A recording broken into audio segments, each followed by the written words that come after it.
लोगों को मेरा नमस्कार।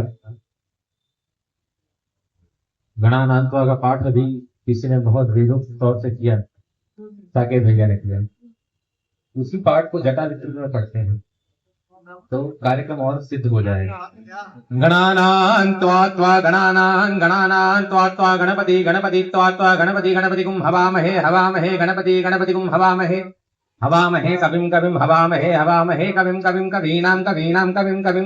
कवीनां उपमश्रवस्तमं कवीनां उपमश्रवस्तमं इति उपमश्रवस्तमं ज्येष्ठराजं उपमश्रवस्तमं ज्येष्ठराजं ब्रह्मणां ज्येष्ठराजं ब्रह्मणां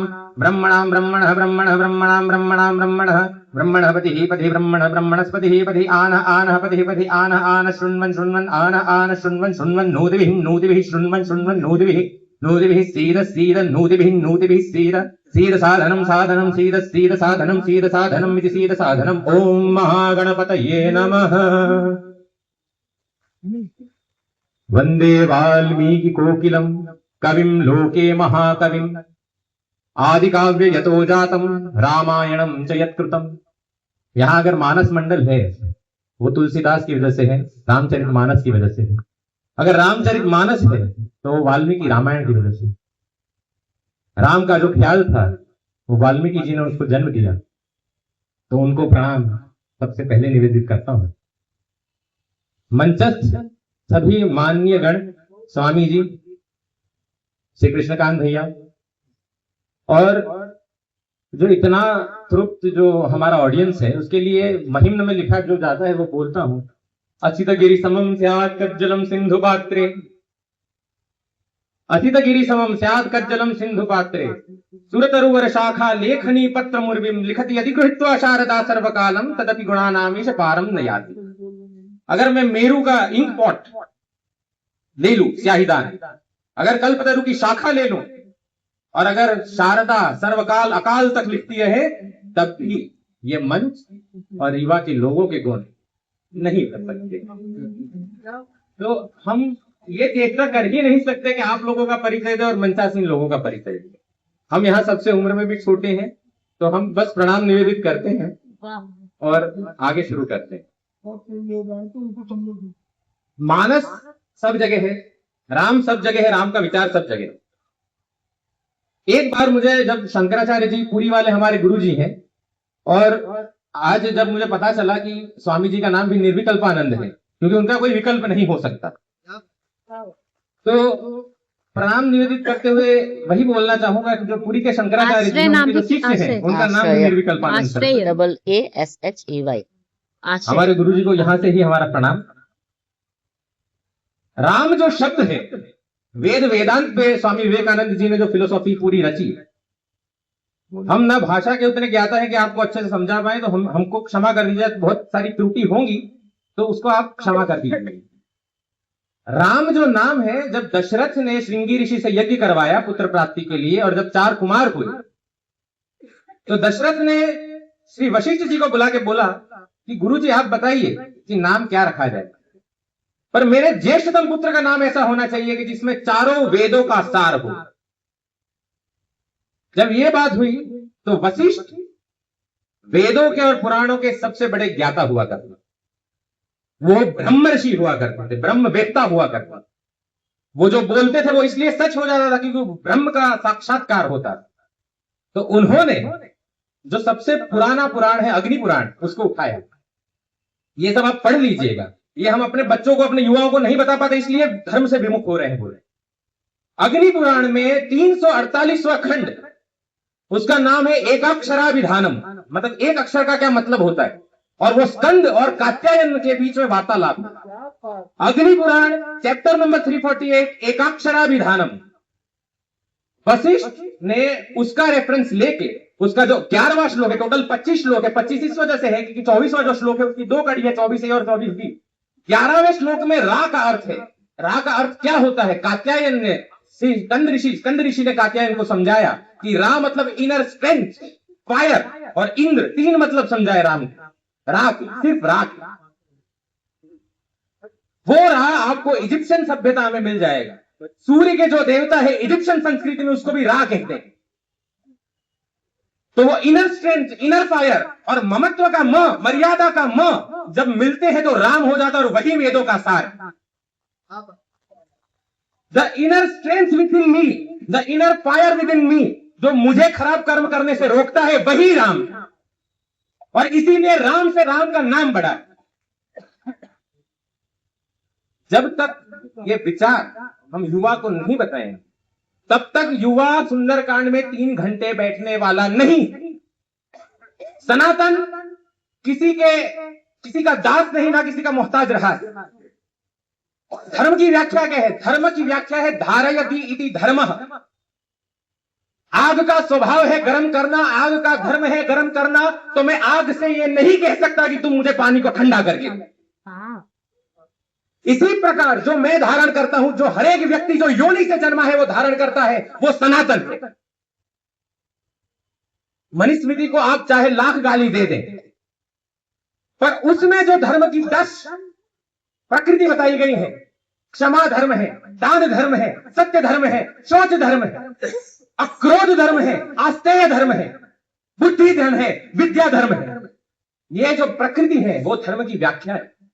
पर आज हम लोग धर्म से इतने विमुख हो गए हैं कि मात्र कर्मकांड और पूजा को धर्म समझ बैठे। और इसीलिए मात्र रीवा में 6 ऐसी चर्च है, 6 अलग अलग चर्च है ईसाइयों की, जो धर्म कन्वर्जन में लगी हुई है, और हम हाथ पे हाथ धरे बैठे हुए हैं। Oh shit. मैं गुजरात से हूं, 28 साल हुए हैं मुझे। मेरा MS जनरल सर्जरी कंप्लीट हो गया और पूरे मध्य प्रदेश में मुझे गोल्ड मेडल मिला, पर वो मेरी स्थिति नहीं हो सकती, वो आशय द्विवेदी की स्थिति नहीं हो सकती, क्योंकि भारत को डॉक्टर, इंजीनियर और अफसर की जरूरत नहीं है, उसको नैतिकता और नेतृत्व देने वाले युवाओं की जरूरत है। वाह वाह वाह वाह वाह।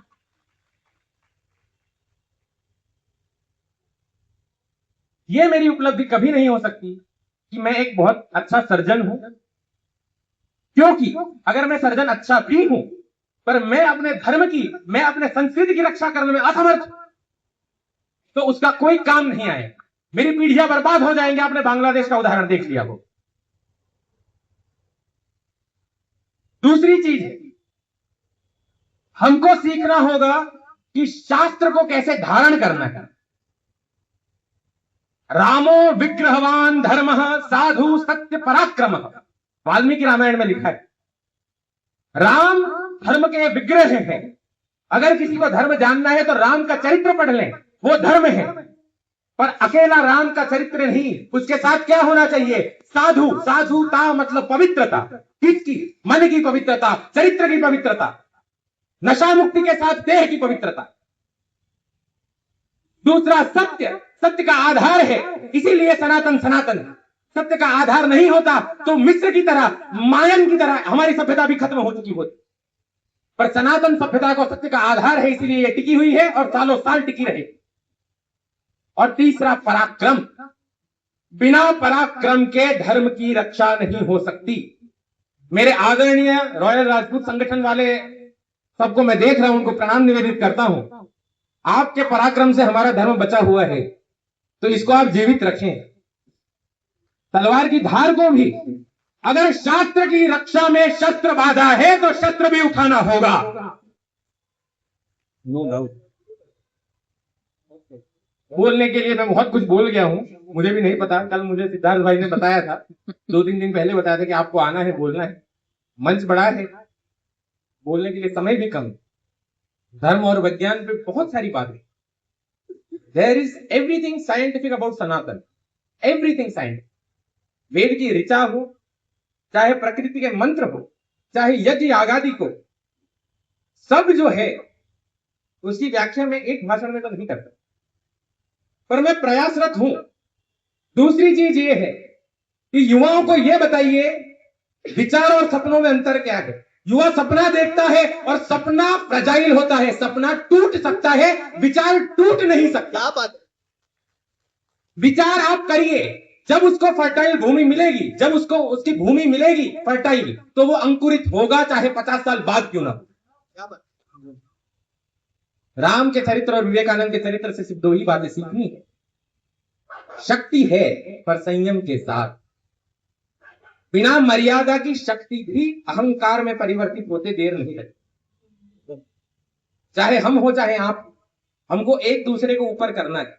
विंध्य प्रदेश में आए हुए मुझे 4 साल हो गए और मैंने रीवा में जो देख लिया, मैंने अभी जो बोला असित गिरी समम तात जन्म सिंधु पात्रे, वो पॉजिटिव और नेगेटिव दोनों में आता है। आप मात्र इसको सिर्फ प्रशंसा के रूप में मत लीजिए। यहां जितना गंदगी राजनीति में है, और राजनीति जब जब गंदी हुई है, राजनीति ने जब जब धर्म को आहत किया है, तब व्यासपीठ ने उसको दिशा दिखाई। क्या बात है। पर जब व्यासपीठ ही दिशाहीन हो जाए तो कौन उसे मार्ग दिखाएगा? व्यासपीठ से ही भजन गाया जाए तो कौन उसे मार्ग दिखा जाएगा?